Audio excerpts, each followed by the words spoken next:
নমস্কার, আপনাদের স্বাগতম। একবার ভগবান শ্রীকৃষ্ণের মিত্র তার সাথে দেখা করতে দ্বারিকা নগরে এসেছিলেন। ভগবান শ্রীকৃষ্ণ তাকে স্বাগত জানান এবং তার আগমনের কারণ জিজ্ঞাসা করেন। শ্রীকৃষ্ণের সখা বললেন, হে কেশব, তুমি সর্বজ্ঞ, তুমি সবকিছুই জানো। আজ আমি তোমার কাছে এসেছি এটি জানার উদ্দেশ্যে যে একজন মানুষকে কোন কোন গাছ লাগাতে হবে, বাড়ির সামনে কোন কোন গাছ লাগাতে হবে, কোন গাছ লাগালে দারিদ্রতা দূর হয়, তদা শত্রু, রোগ, ভয়, ভূত, পিশাচ ইত্যাদি সমস্যা এড়াতে ভবনের সামনে কোন কোন গাছ লাগাতে হবে। ভগবান শ্রীকৃষ্ণ বললেন, হে সখা, আজ আপনি সমগ্র মানবজাতির কল্যাণের জন্য একটি অত্যন্ত গুরুত্বপূর্ণ প্রশ্ন করেছেন। এই পৃথিবীতে গাছের অবদান অনেক, গাছ সর্বদা পূজনীয়, কিন্তু আজ আপনি সঠিক প্রশ্ন জিজ্ঞাসা করেছেন। বাড়ির সীমানার মধ্যে গাছ লাগালে খুব শুভ ফল পাওয়া যায়। গাছগাছালি বাড়ির সৌন্দর্য বৃদ্ধি করে এবং পরিবেশকে বিশুদ্ধ রাখে। গাছ থেকে ইতিবাচক শক্তি সঞ্চালিত হয়, যা মানব জীবনের জন্য অত্যন্ত গুরুত্বপূর্ণ। গাছ নেতিবাচকতা কমিয়ে পরিবেশকে আরও ইতিবাচক করে তোলে। বাড়ির সামনে শুভ গাছ লাগালে গড়ে সুখ ও সমৃদ্ধি আসে। সেই সাথে এই গাছগুলি অনেক ধরনের বাস্তুদোষকে ধ্বংস করে দেয়। বাড়ির উঠোনে দাঁড়িয়ে থাকা গাছগুলি দেবতার মতো ঘরকে রক্ষা করে। এই সখা, বাড়ির কাছে কোন গাছ লাগাতে হবে আর কোনটি এই সম্পর্কে বলার আগে আমি আপনাকে একটি প্রাচীন কাহিনী বলবো, যা আপনাকে বুঝতে সাহায্য করবে। বাড়ির কাছে কোন গাছ লাগানো শুভ এবং কোন গাছগুলি বাড়ির কাছে লাগালে দুঃখ ও দারিদ্রতার আগমন হয়। যে ব্যক্তি এই কাহিনীটি মনোযোগ দিয়ে শুনে, তার শত শত পাপ বিনাশ হয় এবং তার দারিদ্রতা শেষ হয়ে যায়। ভগবান শ্রীকৃষ্ণের সখা বললেন, হে কেশব, আমি অবশ্যই এই কাহিনীটি মনোযোগ সহকারে শুনবো, দয়া করে আমাকে সেই কাহিনীটি বলুন। ভগবান শ্রীকৃষ্ণ বললেন, প্রাচীনকালের মধ্যে একটি খুব সুন্দর নগরী ছিল। সেই নগরীতে কমলেশ্বর নামে এক বৈশ্য তার স্ত্রী শম্পার সাথে বাস করতেন। কমলেশ্বর ভগবান বিষ্ণুর পরম ভক্ত ছিলেন এবং তিনি প্রতিদিন ভগবান বিষ্ণুর পূজা করতেন। কমলেশ্বরের স্ত্রীও সদাচারী এবং গৃহকাজে দক্ষ ছিলেন। তাদের গড়ে ধন সম্পদের কোনো অভাব ছিল না। এভাবে অনেক দিন কেটে যাবার পর কমলেশ্বরের স্ত্রী, যার নাম শম্পা, তিনি কয়েকটি গাছ বাড়ির উঠোনে লাগিয়েছিলেন এবং প্রতিদিন সেই গাছগুলোতে জল দিয়ে তাদের সেবা করতে শুরু করেছিলেন। কিন্তু কমলেশ্বরের স্ত্রীর বৃক্ষরোপণ সম্পর্কে কোনো জ্ঞান ছিল না। তিনি নিজের পছন্দের মতো গাছ বাড়িতে লাগাতেন এবং না জেনে বাড়ির উঠোনে অশুভ গাছ লাগিয়ে ফেলেন, যার কারণে বৈশ্য কমলেশ্বরের ব্যবসায় বিরাট ক্ষতি হতে থাকে।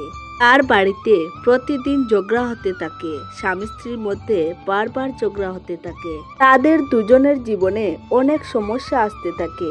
কমলেশ্বরের পুরো ব্যবসা ডুবে যায় এবং তার সমস্ত ধন সম্পদও ধ্বংস হয়ে যায়। এখন ধনেশ্বরের কাছে শস্য কেনার মতো টাকাও ছিল না। সে ক্ষুধার্ত থাকত, যার কারণে তার স্ত্রীও রেগে যেতেন। সে তার স্বামীকে কিছু কাজ করতে বলেন। তারপর কমলেশ্বর কাজ চাইতে গ্রামে ঘুরতে থাকে, কিন্তু কোথাও কাজ পায় না। সে তার স্ত্রীকে বলল, আমাকে কেউ কাজ দিচ্ছে না, এখন আমি কোথায় কাজ খুঁজব। দুজনেই সম্পূর্ণ অসহায় ছিল। তাদের দুজনেরই কিছু করার ছিল না। কমলেশ্বর তার স্ত্রীর সমস্ত গয়না বিক্রি করে যা কিছু খাবার পেত তা দিয়ে পেট ভরত। এইভাবে বাড়িতে অশুভ গাছ লাগানোর কারণে তাদের জীবনে চরম দারিদ্রতা এবং সংকট আসতে থাকে, কিন্তু তারা নিজেরাও একথা জানতেন না। তারপর একদিন এক সাধু মহাত্মা কমলেশ্বরের বাড়িতে আসেন। সাধুকে দেখে কমলেশ্বর নমস্কার করে বললেন, হে সাধু মহারাজ, আপনাকে এই দরিদ্র গড়ে স্বাগত জানাই। বলুন, আমি আপনার জন্য কি সেবা করতে পারি। সেই সাধু মহারাজ বললেন, আমি তীর্থযাত্রায় বের হয়েছি এবং আমি বিশ্রামের জন্য একটি জায়গা খুঁজছি। যদি আপনার আপত্তি না থাকে তাহলে দয়া করে আপনার বাড়িতে আমাকে একটু জায়গা দিন। আমি অনেক দিন ধরে ক্ষুধার্ত। যদি আমি কিছু খাবার পাই তাহলে আমার বিরাট উপকার হয়। সাধু মহারাজের এই কথা শুনে কমলেশ্বর বললেন, হে সাধু মহারাজ, আপনাকে দেখে একজন ধার্মিক আত্মা মনে হচ্ছে। আপনার মুখমণ্ডলে একটি দিব্য জ্যোতি দেখা যাচ্ছে। আমি আপনার সেবা করার সৌভাগ্য পেয়েছি। আপনার সেবা করে আমি অনেক আনন্দ পাবো। দয়া করে ঘরের ভেতরে আসুন। এরপর সেই সাধু মহারাজ কমলেশ্বরের বাড়ির ভেতরে গিয়ে বিশ্রাম নিতে শুরু করেন। কমলেশ্বর সেই সাধু মহারাজকে খুব ভালোভাবে সেবা করেন, কিন্তু তার কাছে অন্যের একটি দানাও ছিল না। সে তার স্ত্রীকে বলে, এ প্রিয়, আজ আমাদের বাড়িতে যে সাধু মহারাজ এসেছেন তাকে দেখে বড় পুণ্যবান মনে হচ্ছে। আমাদের উচিত তার জন্য কিছু খাবারের ব্যবস্থা করা। আমি গ্রামে গিয়ে কারো কাছে কিছু টাকা ধার নিয়ে আসি। এই কথা বলে কমলেশ্বর গ্রামের এক ব্যবসায়ীর বাড়িতে যায় এবং তাকে কিছু টাকা দেওয়ার জন্য অনুরোধ করে, কিন্তু সেই শেঠ টাকা দিতে অস্বীকার করে এবং বলে, তোমার কাছে এক পয়সাও নেই, তুমি আমার টাকা কিভাবে ফেরত দেবে? কমলেশ্বর বলে, শেঠজি, দয়া করে আমাকে কিছু টাকা দিন, আমি শীঘ্রই আপনার টাকা ফিরিয়ে দেব। যদি আমি টাকা ফেরত না দিতে পারি তাহলে আমি আমার বাড়ি আপনাকে দিয়ে দেব। কমলেশ্বর এই কথা শুনে শেঠজি তার প্রতি একটু করুণা বোধ করে এবং তাকে টাকা দিয়ে বলে, এ বৈশ্য, যদি তুমি টাকা ফেরত না দাও তাহলে তুমি নিজেই তোমার বাড়ি আমার হাতে তুলে দেবে। তারপর কমলেশ্বর শেঠের কাছ থেকে টাকা নিয়ে বাজার থেকে চাল, আটা, সবজি ইত্যাদি কিনে তার বাড়িতে ফিরে আসে। তখন তিনি তার স্ত্রীকে বলেন, হে প্রিয়, তুমি সাধু মহারাজের জন্য খাবার তৈরি করো। তখন কমলেশ্বরের স্ত্রী ভোজন তৈরি করে সেই সাধু মহারাজকে পরিবেশন করেন। সেই সাধু মহারাজ বলেন, হে কমলেশ্বর, তোমার ভক্তি এবং শ্রদ্ধায় আমি খুবই খুশি হয়েছি। তোমার কি ইচ্ছা বলো, আমি অবশ্যই তা পূরণ করব। তখন কমলেশ্বর বলেন, হে মহাত্মা, আপনার আশীর্বাদ আমাদের জন্য সব কিছু, কিন্তু আমি আপনার কাছ থেকে এটা জানতে চাই যে কোন পাপের কারণে আমাদের এই দুঃখ কষ্ট ভোগ করতে হচ্ছে। আমরা ভগবান বিষ্ণুর আরাধনা করেছি, তাহলে আমাদের জীবনে এত দারিদ্রতা কেন এসেছে? তার কারণ কি? এবং এই দারিদ্রতা থেকে মুক্তি পেতে আমাদের কি করতে হবে? তখন সেই সাধু মহাত্মা বলেন, হে বৈশ্য, যখন আমি তোমার দরজায় এসেছিলাম কারণ আমি বুঝতে পেরেছিলাম যে তোমার জীবনে অনেক দারিদ্রতা ও কষ্ট রয়েছে, কারণ তোমার বাড়ির সামনে যে গাছগুলি রয়েছে সেই গাছগুলি তোমার দারিদ্র্যের আসল কারণ। সেই জন্য এই গাছগুলি সরিয়ে তাদের জায়গায় শুভ গাছ লাগান। আপনার স্ত্রী আপনার বাড়ির সামনে যে গাছগুলি লাগিয়েছেন সেগুলি অত্যন্ত অশুভ গাছ, তাদের কারণে আপনি এমন দুর্দশা সম্মুখীন হচ্ছেন। কমলেশ্বর বললেন, হে মহাত্মা, দয়া করে বলুন বাড়ির সামনে কোন গাছ লাগাতে হবে যাতে গড়ে সুখ সমৃদ্ধি থাকে এবং কোন গাছ লাগানো উচিত নয়। দয়া করে আমাকে বিস্তারিতভাবে বুঝিয়ে বলুন, আমি আপনার প্রতি কৃতজ্ঞ থাকব। তখন সেই সাধু বললেন, এ বৈশ্য, ঠিক আছে, এখন আমি আপনাকে সেই সব শুভ গাছগুলি সম্পর্কে বলবো যা বাড়ির কাছে লাগানো হলে শুভ ফল দেয় এবং কোন গাছগুলি লাগানো উচিত নয় তাও বলবো। আপনি মনোযোগ দিয়ে শুনুন। হে বৈশ্য, জলাশয়ের কাছে পিপল গাছ লাগালে যে ফল পাওয়া যায় তা শত শত যজ্ঞের সমান। পিপল গাছের পাতা যখন সেই জলাশয়ে পড়ে তখন তা পিণ্ডের মতো হয়ে যায় এবং পূর্বপুরুষরা সন্তুষ্ট হন। এর ফলে সকল ধরনের পিতৃদোষ শেষ হয়ে যায়। যে ব্যক্তি প্রতিদিন স্নান করে পিপল গাছকে স্পর্শ করে সে সমস্ত প্রকার পাপ থেকে মুক্ত হয় এবং কখনো পরাজিত হয় না। পিপল গাছ স্পর্শ করলে মা লক্ষ্মীর আগমন হয় এবং এর প্রদক্ষিণ করলে আয়ু বৃদ্ধি পায়। পিপলের মূলে ভগবান বিষ্ণু, তাণ্ডে ভগবান শিব এবং সামনে ভগবান ব্রহ্মা থাকেন। অমাবস্যার দিনে পিপল গাছকে প্রণাম করলে যে ফল পাওয়া যায় তা হাজার গরুদানের সমান। এই পৃথিবীতে পিপল গাছের মতো আর কোনো গাছ নেই। স্বয়ং ভগবান শ্রীহরি পিপল গাছ রূপে এই পৃথিবীতে বিরাজমান। পিপল গাছকে আঘাত করা বা ডাল ভেঙে ফেলা মহা পাপ বলে বিবেচিত হয়। এমন ব্যক্তি এক কল্পের জন্য নরকে থাকে এবং যে ব্যক্তি পিপল গাছকে মূল থেকে কেটে ফেলে সে কখনো নরক থেকে রক্ষা পায় না। হে বৈশ্য, এবার আমি দ্বিতীয় বৃক্ষের ব্যাপারে বলছি। আমলকি ফল সমস্ত জগতে বিখ্যাত এবং পবিত্র। আমলকি গাছ লাগানোর ফলে পুরুষ এবং মহিলা জন্ম মৃত্যুর বন্ধন থেকে মুক্তি পায়। কথিত আছে এই পবিত্র ফলটি ভগবান বিষ্ণুকে সন্তুষ্ট করার জন্য বিবেচিত হয় এবং এটি শুভ বলে মনে করা হয়। এটি খেলে সকল প্রকার পাপ থেকে মুক্তি পাওয়া যায়। আমলকি খেলে আয়ু বৃদ্ধি পায়। এর জল পান করলে রোগব্যাধি ধ্বংস হয়। জলে আমলকি মিশিয়ে স্নান করলে দারিদ্রতা দূর হয় এবং সকল প্রকার সমৃদ্ধি লাভ হয়। যে ঘরে আমলকি সর্বদা থাকে সে ঘরে কখনো রাক্ষস এবং অসুর আসে না। একাদশীতে যদি আমলকি পাওয়া যায় তাহলে পৃথিবীর সমস্ত তীর্থস্থানের চেয়েও ভালো ফল পাওয়া যায়। যে ব্যক্তি চুলে আমলকি পড়ে সে আর কখনো পৃথিবীতে জন্মগ্রহণ করে না। যে ঘরের সামনে আমলকি গাছ থাকে সেখানে লক্ষ্মীনারায়ণ বাস করেন। তৃতীয়টি হলো অশোক গাছ। অপ্সরা অশোক গাছে বাস করেন। এই গাছটি দুঃখ ধ্বংস করে এবং হতাশার অবসান ঘটায়। বাড়ির কাছে এই গাছটি লাগালে ঘরে সুখ শান্তি বজায় থাকে। অশোক গাছ শীতলতা এবং যৌবন প্রদানকারী।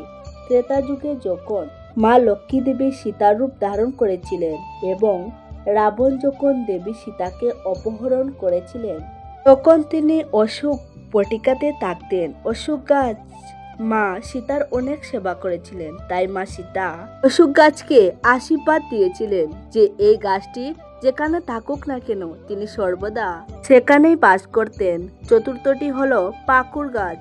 প্রত্যেক ব্যক্তির পাকুর গাছ লাগানো উচিত। এই গাছ লাগানোর ফলে যে ফল পাওয়া যায় তা হলো মহাযজ্ঞের সমান। কলিযুগের মানুষ যজ্ঞ করতে পারবে না, তাই তাদের অবশ্যই পাকুর গাছ লাগাতে হবে। পঞ্চমটি হলো নিম গাছ। নিম গাছ লাগালে সূর্যদেব সন্তুষ্ট হন। নিম গাছ দীর্ঘায়ু প্রদানকারী বলে মনে করা হয়। এটিকে বাড়ির কাছে লাগালে বিভিন্ন ধরনের রোগ থেকে মুক্তি পাওয়া যায়। মনে করা হয় মা লক্ষ্মী এই গাছের পাতা খুব ভালোবাসেন, তাই তিনি গাছের কাছে থাকেন। বাড়ির সামনে নিম গাছ লাগালে বাড়িতে ধন সম্পদ আসে। ষষ্ঠ, জাম গাছ। যদি কোনো ব্যক্তি কন্যা সন্তান লাভ করতে চান তবে তাকে অবশ্যই একটি জাম গাছ লাগাতে হবে। যার বাড়ির সামনে জাম গাছ আছে তার ঘরে কন্যা সন্তান জন্ম নেয়, যা পরিবারের গর্ব বৃদ্ধি করে। সপ্তমটি হলো বেলগাছ। ভগবান শিব বেলগাছে এবং দেবী পার্বতী গোলাপ গাছে বাস করেন। যে ব্যক্তি বেলগাছের কাছে একটি গোলাপ গাছ লাগায় তাহলে শিব পার্বতীর আশীর্বাদ পাওয়া যায়। সেই বাড়িতে কখনো দুঃখ, দুর্দশা এবং দারিদ্র্যের মুখোমুখি হতে হয় না। সেই বাড়িতে কখনো অকাল মৃত্যু হয় না এবং কোনো মহিলা বিধবা হন না। অষ্টম গাছটি হলো নারকেল গাছ। নারকেল গাছ লাগালে নারকেল গাছ যে কোনো ধর্মীয় আচারের অপরিহার্য অংশ। এটি অত্যন্ত শুভ বলে বিবেচিত হয়। বাড়ির উঠোনে নারকেল গাছ থাকলে সেই বাড়ি সর্বদা শুদ্ধ থাকে এবং সেই বাড়ির সদস্যরা সমাজে অনেক সম্মানিত হন। যে ব্যক্তি সুন্দরী স্ত্রী কামনা করেন তার ডালিম গাছ লাগানো উচিত। পুলাব গাছ ব্রহ্ম তেজ প্রদান করে, তাই এটি লাগানো উচিত। যে ব্যক্তি পরিবার বৃদ্ধি করতে এবং সন্তান লাভ করতে চান তার অবশ্যই অঙ্কল গাছ লাগানো উচিত। যদি কোনো ব্যক্তি রোগে ভুগছেন তবে তার ঘরে এর গাছ লাগানো উচিত। কয়ের গাছ লাগালে বড় রোগ নিরাময় করে। এই গাছ স্বাস্থ্য প্রদান করে। সুন্দরবড়া, কুণ্ড বা মুগরা এই গাছে বাস করেন, তাই আপনারা বাড়ির কাছে গাছ লাগালে সাফল্য এবং কাজের শুভ ফল দেয়। বিশেষ করে শিল্পক্ষেত্রের সাথে জড়িত ব্যক্তিদের এই গাছ লাগানো উচিত। যদি কোনো ব্যক্তি চোর বা ডাকাতের ভয় পান তবে তার বাড়ির কাছে একটি বট গাছ লাগানো উচিত। এই গাছ চোর এবং ডাকাতের ভয় দেখায় এবং ঘরকে রক্ষা করে। চন্দন ও কাটল গাছ আজ পূর্ণ এবং লক্ষ্মী প্রদান করে। এই গাছ লাগালে দুঃখ এবং দারিদ্র্যের অবসান ঘটে। যদি বাড়ির উত্তর দিকে খেজুর গাছ এবং কনক চাপা গাছ লাগানো হয় তবে সম্পদ বৃদ্ধি পায়। কলা গাছও অত্যন্ত শুভ এবং এটি গড়ে সুখ সমৃদ্ধি এবং মঙ্গল বয়ে নিয়ে আসে। কলা গাছ ভগবান বিষ্ণুর প্রতীক বলে মনে করা হয়। কলা গাছ যার গড়ে থাকে তার গড়ে অর্থের অভাব হয় না। শোভাময় উদ্ভিদকে পারিজাত বলা হয়। এই উদ্ভিদের উৎপত্তি সমুদ্র মন্থনের সময় হয়েছিল এবং মা লক্ষ্মীরও সমুদ্র মন্থন থেকে আবির্ভূত হন। সেই কারণে পারিজাত উদ্ভিদের অনেক গুরুত্ব রয়েছে। আপনি যদি আপনার বাড়িতে এই গাছটি লাগান তাহলে আপনি মা লক্ষ্মীর বিশেষ আশীর্বাদ পাবেন। মানুষের কখনো তাল গাছ লাগানো উচিত নয়। তাল গাছ শিশুদের ধ্বংস করে। যে বাড়ির কাছে তাল গাছ থাকে তার সন্তানরা কখনো উন্নতি করে না। মানুষের কখনো তার বাড়ির কাছে বাহারা গাছ লাগানো উচিত নয়। এই গাছে ভূত বাস করে। এর নিচে বসে কখনো পূজা করা উচিত নয়। যদি কোনো ব্যক্তি শত্রুদের ভয় পায় তাহলে তাকে কেতুকী গাছ লাগানো উচিত। এটি শত্রুদের ধ্বংস করে। এমন গাছ করে লাগানো উচিত নয় যা কাটলে বা ভাঙলে দুধ বের হয়। বাড়ির সামনে কখনো বাবলা গাছ লাগানো উচিত নয়। এটি লাগালে বিপদ আসে। বাড়ির সামনে বড়ই গাছ লাগানো উচিত নয়। এটি লাগালে সম্পদের নেতিবাচকতা বৃদ্ধি পায়। কোনো ব্যক্তি তার বাড়ির সামনে পেঁপে গাছ লাগানো উচিত নয়। এই গাছ লাগালে সম্পদ নষ্ট হয় এবং দারিদ্রতা আছে। যদি পিপল গাছ বাড়ির পূর্ব দিকে থাকে তাহলে ঘরের দারিদ্রতা বিরাজ করতে পারে। যদি বট গাছ বাড়ির পেছন দিকে থাকে তাহলে ঘরে দীর্ঘ সময় ধরে সুখের সময় থাকে। যদি দক্ষিণ দিকে তুলসীর গাছ থাকে তাহলে সন্তানদের কষ্ট সহ্য করতে হয়। যদি কোনো মৃত গাছের ছায়া বাড়িতে পড়ে তাহলে তা মৃত্যুর ইঙ্গিত দেয়। মৃত গাছটি অবিলম্বে উপড়ে ফেলা উচিত। সাধু মহাত্মা বলেন, হে কমলেশ্বর বাবু, এইভাবে আমি আপনাকে এই সমস্ত শুভ এবং অশুভ গাছের ব্যাপারে বললাম। তাই আপনি এই গাছগুলি লাগান এবং ঈশ্বরের আশীর্বাদ পান। কমলেশ্বর বললেন, হে মহাত্মা, আপনি আজ আমাকে মহান জ্ঞান দিয়েছেন। আমি আপনাকে ধন্যবাদ জানাই। তারপর সাধু মহাত্মা কমলেশ্বরকে আশীর্বাদ করেন এবং সেই স্থান থেকে অদৃশ্য হয়ে যান।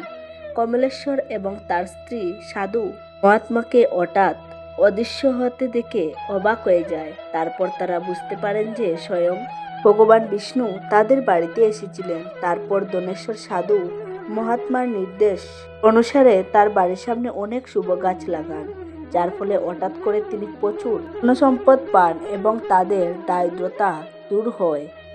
দনেশ্বর এবং তার স্ত্রী ভগবান বিষ্ণুকে ধন্যবাদ জানাতে শুরু করেন। তারপর ভগবান শ্রীকৃষ্ণ বললেন, হে সখা, এইভাবে আমি আপনাকে শুভ এবং অশুভ উভয় গাছের বিষয়ে বললাম। এখন তুমিও যাও এবং তোমার ভবনের কাছে এই গাছগুলি লাগাও। বন্ধুরা, এইভাবে ভগবান শ্রীকৃষ্ণ ভবনের কাছে লাগানো শুভ এবং অশুভ গাছের কথা বললেন। আশা করি আপনাদের এই কাহিনীটি ভালো লেগেছে। যদি তথ্যটি ভালো লেগে থাকে তাহলে অবশ্যই একটি লাইক করবেন আর আপনজনদের সাথে শেয়ার করতে ভুলবেন না।